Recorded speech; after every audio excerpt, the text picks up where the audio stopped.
Por оно минаре. Велат дека еднаш стариот Кауара отишол да лови риби на водопадот Бубуре и дека тој тогаш не кажал дома каде ќе оди. Веќе се ближела ноќта, а стариот се уште го немало да се врати.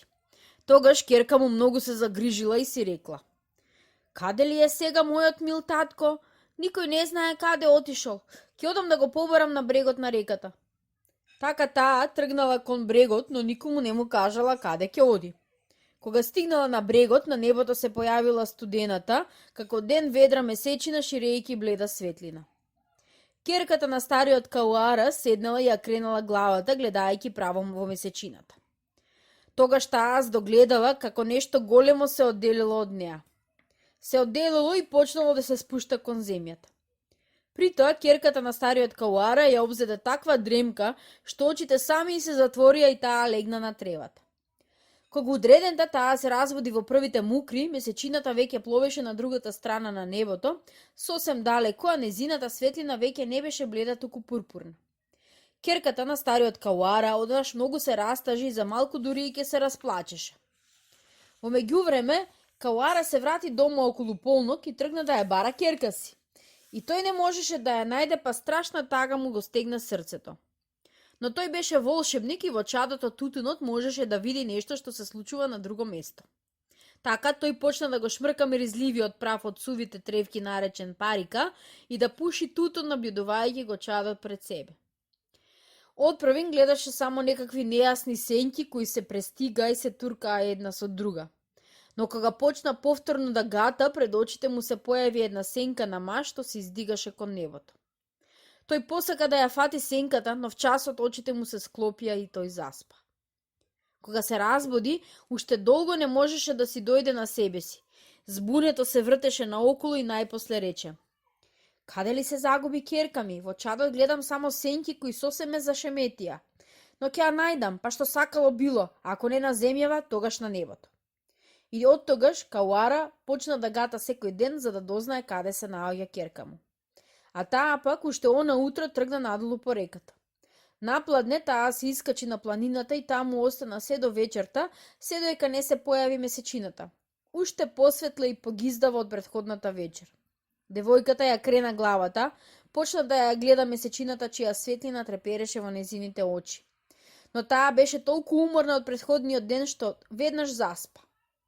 Кон полноќ таа сони сон како родила син Делија и како незиниот син станал господар на се што е живо во природата.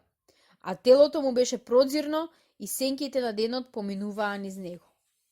Кога девојката се разбуди, веќе беше ден, ведар и румен, а реката бучеше некаде во близината.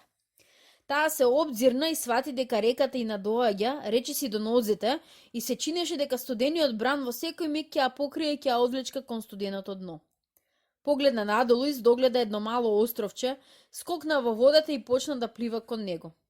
Кога речиси доплива до малото островче, една риба и се припи до стомакот и нешто како да ја извлече од утробата. Таа излезе на брегот и што ќе види? Утробата ѝ беше распарчена. Ја стави раката внатре, немаше ништо. А реката се повеќе надоаѓаше и се закануваше дека ќе го преплави малото островче. Девојката сакаше да се искачи на дрвото, но немаше сила да го стори тоа. Во тој час на најблиската гранка застана еден јастреб и таа му рече: "Јастребу, те молам, сожали се на мојава неволја, помогни ми, качи ме на дрвово." Јастребот одговори: "Добро, ќе ти помогнам, ќе ти дадам еден волшебен сок, па со него намачке си го телото, а остатокот испи го." Девојката направи како што ѝ рече јастребот, се намачка со сокот, а остатокот го испи. Штом го стори тоа, за миг се претвори во мајмун на луата и почна да се искачува по гранките. За тоа време стариот Кауара постојано гатеше во чадот. Исто така тој цело време и постеше, бидејќи кај индијанците од племето Ваура, како и меѓу другите племиња, се смета дека човек што пости има некоја посебна волшебна моќ. Еднаш стариот сонуваше како синот на неговата ќерка веќе оди по земјата. Тогаш сенката на стариот Каура за време на сонот го напушти неговото тело и се упати да го бара внукот. Скитајќи така, сенката средна едно суштество. Телото како на човек, главата како птица, а имаше пердови бели како памук. Кога се разводи, Кауара се сети на сонот и на своите гатања, а срцето му велеше дека уште истиот ден да тргне кон шумата во потрага по внукот. Така и направи. Веќе беше сосем разденето, кога стариот Каура ги зеде своите срели и тргна на пат. Кога и да сретнеше некое животно, веднаш ќе помислеше: ова да не е мојот внук? Тој долго одеше и долго, додека најпосле на прегот на реката, меѓу шумата и островчето, не го виде тоа суштество со тело на човек и глава на птица. Тоа пееше, а неговиот глас беше многу сличен на гласот на прекрасната птица Анамбе. Старецот му се приближи, го спушти лакот и стрелите на земја и рече: драго внуче, многу сум гладен, еве ти ги лаков и стрелите, па појди на лов за да имаме со што да се почестиме. Тој повеќе ништо не рече, туку се врати назад по истиот патот кај што дојде. Кога веќе се оддалечи, си помисли: кој знае, може би ова не беше внук ми, не ќе биде лошо да проверам. Тогаш стариот Каура се претвори во голем теју и јурна кон местото каде што го остави суштеството со човечко тело и птичја глава. Кога тоа види дека му се приближува теју, за миг се претвори во вистински човек. Го затегна лакот и нанишани право во тејуовата глава. Стрелата само малку го драсна тејуто и отскакна настрана, и тоа веднаш побегна. Кога веќе се оддалечи, повторно се претвори во стариот Каура и тогаш тој си рече: тој е навистина внук ми, за малку ќе ме убиеше. Во меѓувреме, Кауаровиот внук скиташе низ шумата, ловеше секакви животни на кои ќе набатисаш. Кога се стемни, кога тој се врати кај старецот, му го донесе богатиот лов и рече: дедо, погледни колку диве чуловив со стрелите што ми ги даде. Само тејуто ми избега бидејќи стрелата се одби од него и отскокна настрана. Потоа старецот ја подготви трапезата и рече: драго внуче, ајде да јадеме па да одам на починок. Почнаа да јадат, но младичот одеднаш на главата на старецот забележа една голема рана и праша. Кој те повреди така? Старецот одговори: еден голем штурец ми ја повреди главата наледувајќи на мене. Сонцето му ги изгорело очите, поослепил и не знаел каде лета. Кога завршија со вечерата, младичот повторно отиде да вежба гаѓање со лакот и старецот остана дома да гата. Ги запали тревките и почна да гледа во чадот и таа ноќ се можеше да види јасно како на дланка. Ја виде ќерка си која се претворила во алаута, виде како таа чмае на островот и умира од глад. Утредента тој му рече на внукот: драго момче, ајде да ги спасуваме животните што се дават. Се качија на чунот и запловија по реката. Кога стигнаа до островот, реката беше толку надојдена што водата достигаше до половината на највисокото дрво. На дрвото, држејќи се на највисоката гранка, седеше мајмунот Алуата, ќерката на Кауара. Беше многу слаба, кожа и коски. Сакаа да ја фатат, но таа скокаше од една гранка на друга.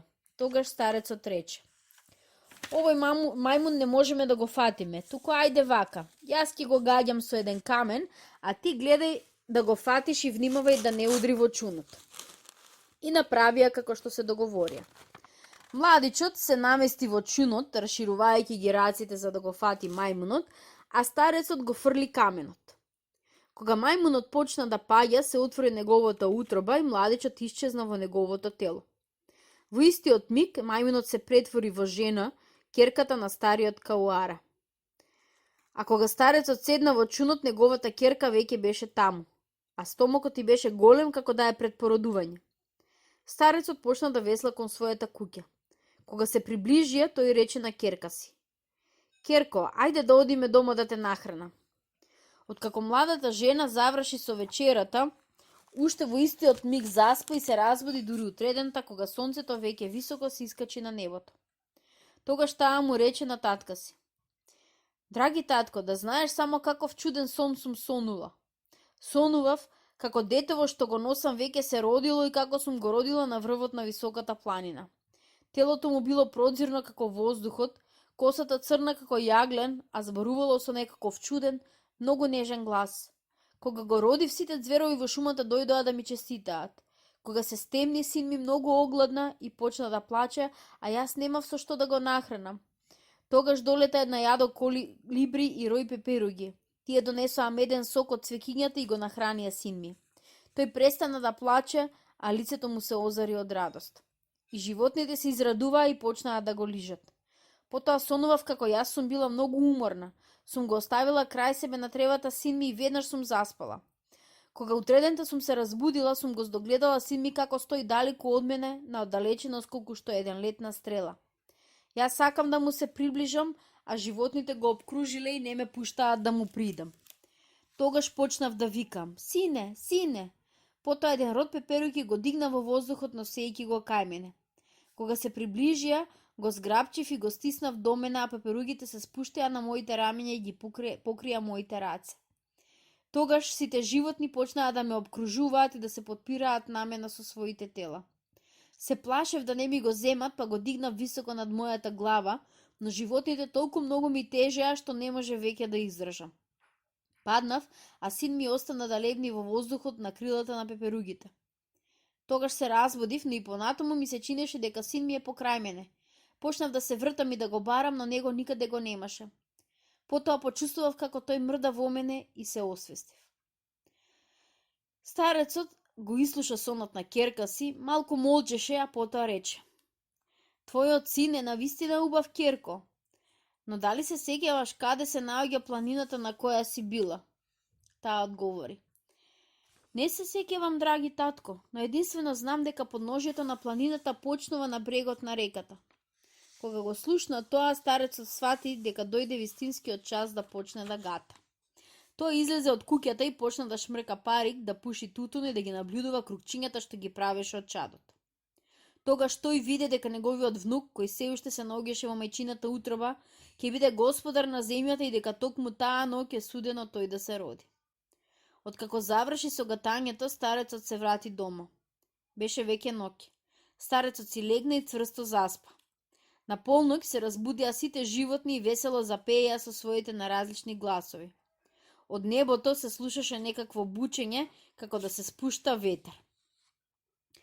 Тоа всушност беше мафтањето на крилата на птиците кои летаа на небото во потрага по оној што требаше да се роди таа ноќ. Рече си веќе се разденуваше кога старецот се разбуди од гласовите на животните. Тој се исплаши и праша: "Што се случува меѓу вас?" Сите животни во еден глас му одговорија: "Ноќеска се роди пор оно минаре, господарот на небото и земјата." "А каде се роди?" "Во планината која се вика исто како и големата птица, Агами." Старецот уште во истиот миг тргна кон планината Агами. Кога стигна до подножјето, не можеше да се качи горе, бидејќи на падините веќе се беа насобрале безброј неразлични животни. Тогаш старецот се претвори во гуштер, варен, се провлече со лазање меѓу животните и се искачи по планината. Пороnomинare седеше на врвот на планината, држејќи во раците сарбакан, бамбусово цевче од кое ловците изфрлаат мали отровни стрели. Цел ден Пороnomинare ја делеше земјата на различни делови и на секое животно му го покажуваше местото каде што ќе живее. Тоа траеше се до ноќта. А кога се спушти ноќта, а потоа осамна ден на планината Агами веќе владееше мир. А само стариот гуштер Варана седеше осамен на еден камен. Далеку, далеку од планината, таму каде што заоѓа сонцето, одекнуваше песната на мајката на Пороnomинare.